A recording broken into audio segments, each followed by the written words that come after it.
Родники Шаройского района. На скале из папоротника, мха и разных растений, которые выдерживают огромное количество воды. Целая экосистема.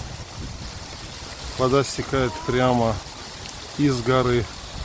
Полностью сверху верхних стоков нет. Очень полноводный родник. Вода прямо сладковатая и очень холодная.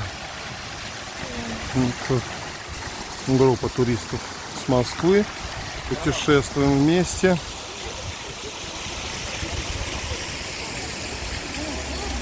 Потрясающе вдоль дороги.